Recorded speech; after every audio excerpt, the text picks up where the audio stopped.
Tamil Nadu assembly ఎన్నికల్లో దళపతి Vijay king అయ్యాడు. కాకపోతే ఒకప్పుడు దివంగత ముఖ్యమంత్రి జయలలిత ఆగ్రహంతో ఆమె ఇంటి గేటు దగ్గర తండ్రితో కలిసి చేతులు కట్టుకుని ఎర్రటి ఎండలో నిలబడ్డాడు. కానీ అమ్మ కరుణించలేదు. అదే రోజు శపథం చేశాడు విజయ్. దీనమ్మ జీవితం ఎలాగైనా సరే ముఖ్యమంత్రి అయిపోవాలి, పెద్ద స్టార్ నైనా కూడా పొలిటికల్ పవర్ ముందు చాలా చిన్నవాడిని అని అర్థం చేసుకున్న విజయ్ జయలలిత చేసిన అవమానం అతనిలో కసి పెంచేలా చేసింది.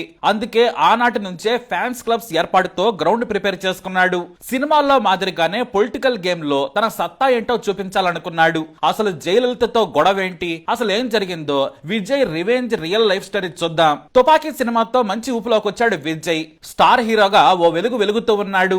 విజయ్ సినిమా విడుదలవుతుందంటే ఫ్యాన్స్ థియేటర్ల దగ్గర రచ్చరచ్చ చేస్తూ ఉన్నారు. రజనీకాంత్ తర్వాత మరో బిగ్గెస్ట్ స్టార్ విజయ్ అంటూ మీడియా కథనాలు రాస్తోంది. విజయ్ సినిమా వస్తే చాలన్నట్లుగా జనం ఊగిపోతున్నారు. అయితే ఆ తర్వాత వచ్చిన సినిమానే తలైవా. ఈ సినిమా ట్రైలర్ కూడా మంచి ఊపు వచ్చింది. అయితే దర్శకుడు ఉత్సాహంలో ఓ ట్యాగ్ లైన్ పెట్టాడు. అది కూడా విజయ్ అనుమతితోనే. తలైవా టైమ్ టు లీడ్ అనే ట్యాగ్ పెద్ద హాట్ టాపిక్ గా మారింది. తమిళ రాజకీయాల్లోకి విజయ్ రాబోతున్నాడు, అది కూడా రజనీకాంత్ కంటే ముందుగానే అంటూ స్టోరీల మీద స్టోరీలు వచ్చాయి. ఇటు విజయ్ ను ఇదే ప్రశ్న అడిగితే మూసి నవ్వులు నవ్వేశాడు. కానీ తన మనస్సులోని మాట బయట పెట్టలేదు. అయితే సరిగ్గా విడుదలకు దగ్గర పడగానే నాటి సీఎం జయలలితకు ఆ ట్యాగ్ లైన్ నచ్చలేదు. మీడియాలో డిఎంకే అన్నా డిఎంకే కు పోటీగా విజయ్ రాబోతున్నాడంటూ వార్తలు రావడాన్ని సహించలేకపోయింది. అందుకే తనకు పోటీ అవుతాడని వెంటనే విజయ్ సినిమా విడుదలను ఆపేసింది. మొత్తం తన పవర్ ను ఉపయోగించింది జయలలిత.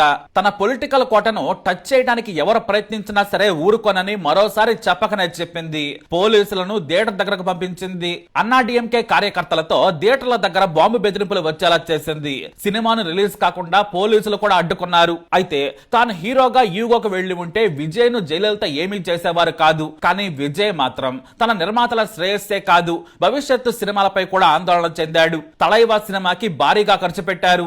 నిర్మాతలు ఓ పక్క వణికిపోతున్నారు. కోట్ల రూపాయల నష్టంతో రోడ్డున పడతారని కన్నీళ్లు పెట్టుకున్నాడు. వెంటనే సమస్యను పరిష్కరించుకోవాలనుకున్నాడు. అమ్మ ఆశీర్వాదం తీసుకోవాలని వెంటనే తండ్రి చంద్రశేఖర్ తో కలిసి కొడనాడ్ ఎస్టేట్ కి వెళ్లాడు. ఎందుకంటే జయలలిత అపాయింట్మెంట్ కోసం. కానీ ఎంత ప్రయత్నించినా దొరకలేదు. ఎవ్వరూ కూడా సరైన స్పందన ఇవ్వకుండానే అధికారులు ఫోన్లు కట్ చేసేశారు. దీంతో అమ్మ ఇంటికి వచ్చేలా చేయాలనుకుంటుందని అర్థం చేసుకుని విజయ్ అక్కడికి వెళ్లాడు. గేట్ దగ్గరకు వెళ్లి ముఖ్యమంత్రి గారిని కలవాలని చెప్పాడు. కానీ లోపల నుంచి స్పందన రాలేదు. అయినా సరే వెయిట్ చేశాడు విజయ్. అప్పటి వరకు మాట్లాడిన సిబ్బంది ఆ తర్వాత జయలలిత నుంచి రెస్పాన్స్ వేరుగా రావడంతో గేట్ వేసేశారు. దాదాపు 2 గంటల సేపు ఎదురు చూశాడు. కానీ స్పందన లేదు. పెద్ద హీరో అని తెలిసిన జయలలిత పట్టించుకోలేదు. ఎర్రటి ఎండలో వెయిట్ చేస్తూనే ఉన్నారు. సీఎం కదా బిజీగా ఉన్నారేమోనని గంటల తరబడి నిలబడ్డారు విజయ్. అయినా కూడా జయలలిత నుంచి రెస్పాన్స్ రాలేదు. కనీసం మనిషిగా కూడా విజయ్ ను గౌరవించలేదు. కనీసం అప్పటికి కూడా ఓ అటెండర్ నో అధికారినో కూడా పంపలేదు. కానీ అప్పటికే అమ్మ ఇంటి గేటు దగ్గర పడిగాపులు కాస్తున్న విజయ్ అంటూ టీవీల్లో వార్తలు వరుసగా వస్తున్నాయి. విజయ్ మాత్రం దీన్ని అవమానంగా భావించాడు. కానీ తన మనసులోని కోపాన్ని మాత్రం బయట పెట్టలేదు. అయితే అందరూ కూడా ఇది సినిమా పరిశ్రమకు జయలలిత చేసిన అవమానం అంటూ కూడా విమర్శలు వచ్చినా జయలలిత లెక్క కూడా చేయలేదు. ఎందుకంటే ఆమె పవర్ లో ఉంటే ఎవరిని లెక్క చేయదు. ఇక మరుసటి రోజు తన ప్రతాపం చూపించింది. టైం టు లీడ్ కాదు, టైం టు ప్యాకప్ అంటూ చేయాలని విజయ్ సినిమా తలైవాకు ట్యాక్స్ మినహాయింపులు నిరాకరించింది. ఆర్థికంగా దెబ్బ కొట్టింది. పక్క రాష్ట్రాల్లో సినిమా విడుదలైంది. విజయ్ ఫ్యాన్స్ వేరే స్టేట్స్ కి వెళ్లి చూసొస్తున్నారు. కానీ సొంత గడ్డపై మాత్రం విడుదల కానివ్వలేదు. అయినా యూగోకి వెళ్లకుండా ఓ వీడియో విడుదల చేశాడు విజయ్. కన్నీళ్లు పెట్టుకుంటూ గద్గద స్వరంతో నేను ప్రభుత్వానికి వ్యతిరేకం కాదు, దయచేసి సినిమాను ఆడనివ్వమని అడిగారు. అలా కాళ్ల బేరానికి వచ్చిన తర్వాత జయలలిత కరుణించింది. కానీ తమిళనాడు ప్రజలు జయలలిత తీరును మాత్రం విమర్శించారు. అయితే ఓ మనిషి ఎప్పుడూ ఒకేలా ఉండడు. కాలం కలిసొస్తుంది. ఓపిక ఉంటే తన టైం వస్తుందనుకున్నాడు విజయ్. మాస్ హీరోకు పాపులారిటీ ఉంది, కానీ పవర్ లేదు. తన పవర్ తో ప్రజలకు మరింత దగ్గర కావాలనుకున్నాడు. ఏ రోజుకైనా సరే సీఎం విజయ్ అనిపించుకోవాలని శపథం చేశాడు. అలా మెల్లిగా ఒక్కో మెట్టు ఎక్కాడు విజయ్. ఒకప్పుడు అవమానంతో జయలలిత గేటు దగ్గర నిలబడ్డాడు. కానీ తమిళనాడు ప్రజలు మాత్రం విజయ్ ను బంపర్ మెజార్టీతో గెలిపించారు. సీఎం సీటుకు దగ్గర చేశారు. అయితే తలైవా ఘటన తర్వాత విజయ్ నేరుగా జయలలిత పేరు చెప్పి మాత్రం విమర్శలు చేయలేదు. తన సినిమాల ద్వారా, స్పీచ్ల ద్వారా ఇండైరెక్ట్ గా రాజకీయ వ్యవస్థపై కామెంట్స్ చేశారు. ప్రత్యేకంగా మెర్సల్ అలాగే ఆ తర్వాత వచ్చిన సర్కార్ సినిమాల సమయంలో ఇది ఎక్కువగా కనిపించింది. సర్కార్ సినిమాలో అయితే ప్రభుత్వ వ్యవస్థ, ఉచిత పథకాలు, రాజకీయ అవినీతి వంటి అంశాలపై డైలాగులు రావడంతో అప్పటి అన్నాడీఎంకే ప్రభుత్వం తీవ్రంగా రియాక్ట్ అయింది. కొన్ని సీన్లు తీసేయాలని ఒత్తిడి తెచ్చారు. ప్రజలు ఓటు వేయాలి, డబ్బులు తీసుకుని ఓటు వేయొద్దు, మంచి నాయకత్వం రావాలి అంటూ ఇండైరెక్ట్ గా చెప్పాడు విజయ్. అయితే జయలలిత చనిపోయిన తర్వాత మాత్రం విజయ్ ఎప్పుడూ కూడా ఆమెపై ఎటువంటి విమర్శ చేయలేదు. ఆమెను పవర్ఫుల్ లీడర్ గానే భావించారు.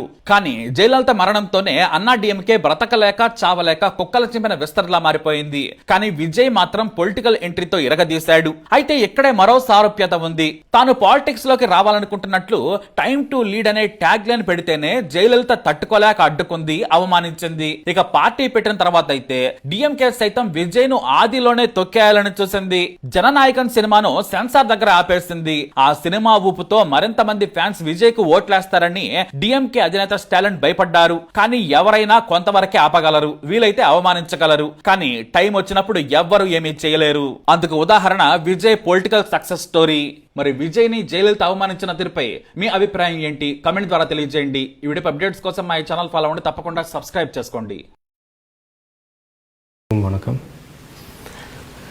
இந்த தலைவா திரைப்படம் சில தவிர்க்க முடியாத சில காரணங்கள்னால தமிழகத்தில் ரிலீஸ் ஆகலை. கரெக்டாக ரிலீஸ்க்கு ஒரு 2 டேஸ்க்கு முன்னாடி சில அன்ஐடென்டிஃபைட் பர்சன்ஸ் கிட்டேருந்து சில கடிதங்கள், தேட்டர் ஓனர்ஸுக்கு சில மிரட்டல்கள், இந்த மாதிரி ரிலீஸ் பண்ணிங்கன்னா சில ப்ராப்ளம் வரும், அது வரும் அப்படி இப்படின்ட்டு. ஸோ அதனால் இதை யோசித்து தான் ரிலீஸ் பண்ணணும் அப்படின்ட்டு இந்த டிலே. ஸோ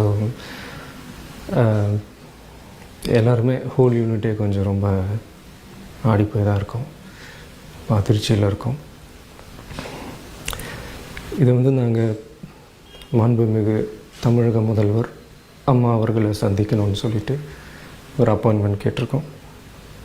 அவங்க கூடிய சீக்கிரம் எங்களை மீட் பண்ணுவாங்கன்னு நாங்கள் நம்புகிறோம். அம்மா அவர்கள் தமிழகத்தில் எவ்வளோ நல்ல விஷயங்கள் அவங்க செஞ்சுக்கிட்டுருக்குறாங்க.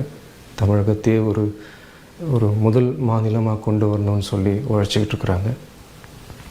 ஸோ தமிழக மக்களுக்கு இவ்வளோ நல்லது செய்கிற அவங்க இந்த தலைவா பிரச்சனையிலையும் தலையிட்டு இதுக்கு ஒரு நல்ல முடிவு கொடுத்து கூடிய சீக்கிரம் இதை ரிலீஸ் பண்ணுவாங்கன்னு நாங்கள் நம்புகிறோம். இந்த நேரத்தில் தமிழக மக்களுக்கும் என்னுடைய ரசிகர்களுக்கும் ஒரு சின்ன ரிக்வெஸ்ட். கேரளா, ஆந்திரா, ஓவர்சீஸ் இதெல்லாம் ரிலீஸ் ஆகிடுச்சு. அந்த லாஸ்ட் மினிட்டில் இந்த ப்ராப்ளம் வந்ததுனால எங்களால் அந்த ரிலீஸை எங்களால் ஸ்டாப் பண்ண முடியல. ஸோ அங்கே ரிலீஸ் ஆனதுனால அது எங்கேருந்துன்னு எங்களால் கரெக்டாக சொல்ல முடியல. பட் தமிழகத்தில்